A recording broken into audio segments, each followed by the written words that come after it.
Hey everyone, this side CA Neha Gupta. Welcome you all on this channel. So काफ़ी time से बात चल रही थी कि एनुअल इन्फॉर्मेशन सिस्टम आएगा पोर्टल पे, यानी कि कुछ ऐसा हो जाएगा जिससे कि हम पोर्टल पे देख पाएंगे कि इंडिविजुअल अपनी इनकम सोर्स कहाँ कहाँ से अर्न कर रहा है. अभी तक जो हमें डिटेल्स मिलती थी, इंडिविजुअल हमें बता देता था कि वो सैलरीड एम्प्लॉय है या फिर उसको रेंट आ रहा है या फिर कुछ इस तरीके की इनकम सारी है जिस पर TDS डिडक्ट नहीं हो रहा, तो वो हमें पता ही नहीं लग पाती थी. अब से एक एसएससी अगर शेयर ट्रेडिंग कर रहा है तो वो भी हम पोर्टल पे देख पाएंगे उसने कितने के शेयर सेल करे, कितने के शेयर बाय करे, कितने की म्यूचुअल फंड्स की यूनिट बाय करे, कितने की म्यूचुअल फंड्स यूनिट सेल करी. ये सब हम लोग पोर्टल पे देख पाएंगे.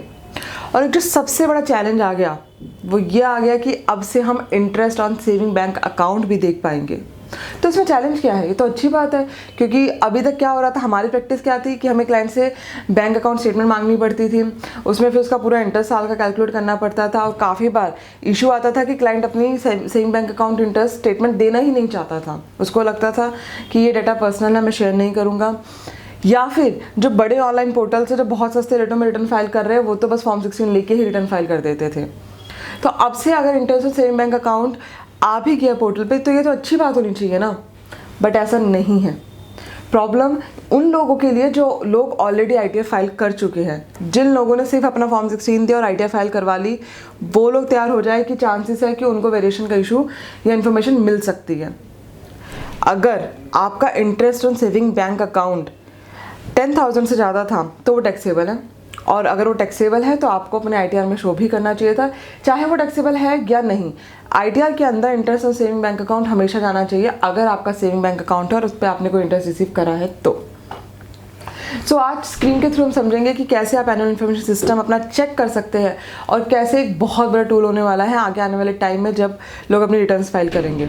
बट जिन लोगों ने अभी तक अपनी रिटर्न फाइल कर दी है only on the basis of form 16, वो लोग प्लीज़ एक बार इस AIS को चेक कर लो. और अगर आपको भी कुछ ऐसी इनकम मिलती है जो डिस्क्लोज होने से रह गई है, अभी भी टाइम है, आप अपनी रिटर्न रिवाइज कर सकते हैं. और ट्राई कि एक अच्छे पोर्टल के थ्रू, अच्छे CA के थ्रू जाए जहाँ पे या कोई भी प्रोफेशनल जो ITR फाइल कर रहा है उसको इस सब चीज़ों की भी नॉलेज होनी चाहिए कि interest on saving bank account या फिर अगर आपका पिछले साल कोई रिफंड था उसका इंटरेस्ट, हर तरीके की इनकम ITR फाइल करते वक्त कंसिडर कर ली गई हो.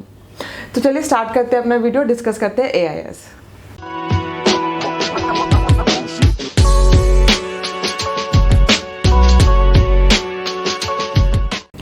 वीडियो में आगे बढ़ने से पहले इंश्योर कर ले कि आपने मेरे चैनल को सब्सक्राइब कर दिया है और बेल नोटिफिकेशन को भी प्रेस कर दिया है, जिससे कि आगे आने वाली नोटिफिकेशंस आपको हमेशा टाइमली मिलती रहे.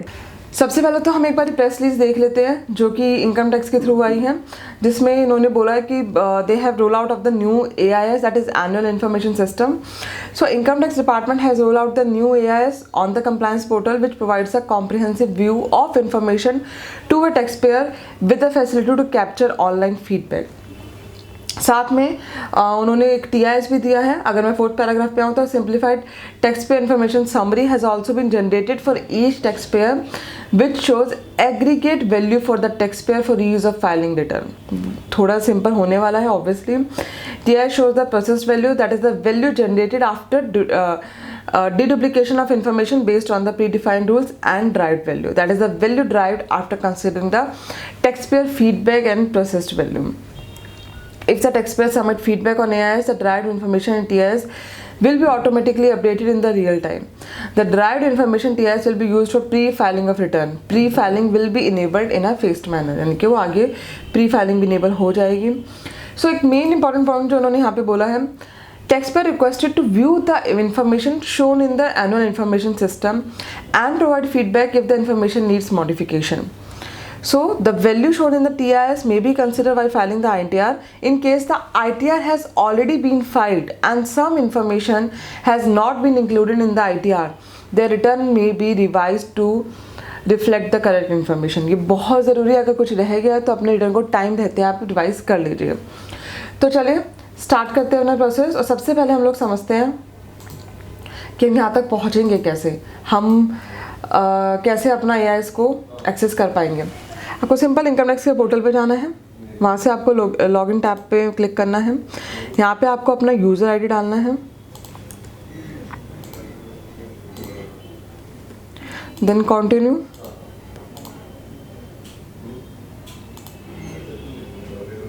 देन आपको अपना पासवर्ड डालना है यहाँ पे।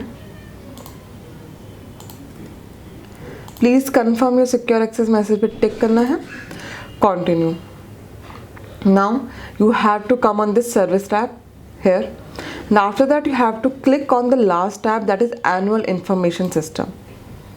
Then you have to click on the proceed tab.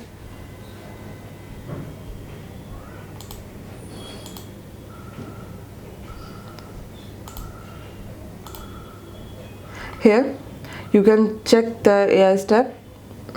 Then the instructions is here.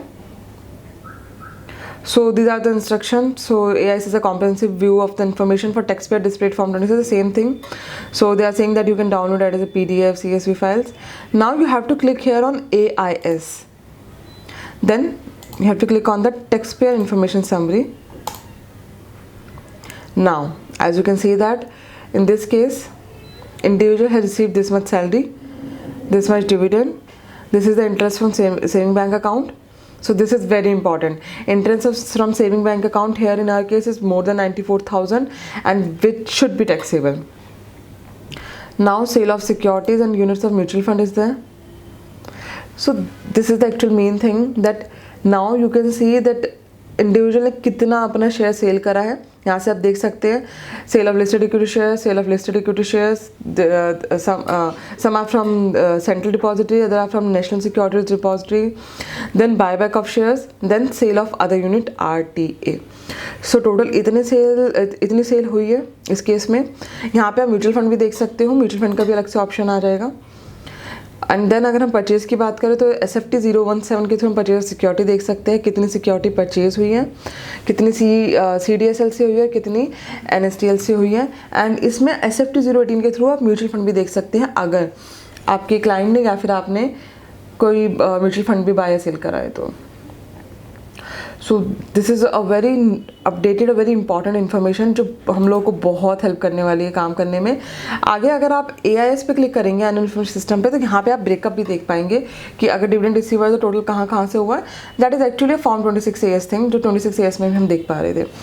एक चीज़ और यहाँ पे मैं क्लियर कर दूँ कि धीरे धीरे फॉर्म 26 AS भी हो सकता है कि डिसेबल हो जाए जैसे ही AIS पूरी तरीके से एक्टिव हो जाएगा, ये एक्चुअल इन्फॉर्मेशन देने लगेगा, तो 26 AS का रोल धीरे धीरे ख़त्म हो जाएगा।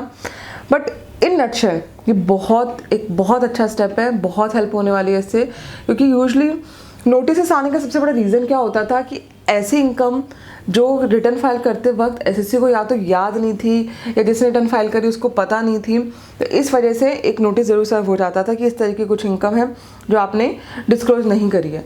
तब AIS से क्या होगा कि हो सकता है नोटिस आने के चांसेस भी थोड़े से कम हो जाए, क्योंकि अगर AIS के थ्रू आप अपनी सारी इनकम को मैच कर रहे हैं तो अपने आप में आपकी ITR एक बहुत अच्छी तरीके से फाइल होगी, एक्चुअल टैक्स जो बनता है वो आपका पे हो जाएगा। और इसके थ्रू आप यहाँ पे एक और टैब भी इनेबल कर दिया गया है जहाँ पे आप देख सकते हैं जिसको बोलते हैं पेमेंट ऑफ टैक्सेस। यहाँ पे अगर आपने कोई टैक्स पे करा है तो वो भी यहाँ पे शो हो जाएगी, अगर आपका कोई डिमांड चल रहा है या कोई रिफंड है तो वो भी यहाँ पे आपका शो हो जाएगा। तो अपने आप में एक AIS पूरा एक पोर्टल हो गया जहाँ पे आप सब कुछ चेक कर सकते हो। प्रोफेशनल्स को तो काफ़ी हेल्प होगी, उन इंडिविजुअल्स को भी हेल्प होगी जिनको मेजरली अपने डाटा के बारे में पता नहीं होता। सो एक बहुत अच्छा स्टेप है डिपार्टमेंट के थ्रू, और मेरी आप सबसे रिक्वेस्ट है कि ITR फाइल करने से पहले अपना AIS ज़रूर चेक कर ले। और जो लोग अपनी ITR फाइल कर चुके हैं वो प्लीज़ एक बार अपने AIS को देख लीजिए, और अगर कुछ ऐसा डाटा आपको मिलता है जो रिपोर्ट होने से रह गया है, अपने रिटर्न को टाइम रहते ज़रूर रिवाइज कर लीजिए। So this is all about the AIS। And अगर आपकी कोई भी क्वेरी है तो आप वीडियो के कमेंट सेक्शन में मुझे बता सकते हैं। I would love to help you, and let's meet in the next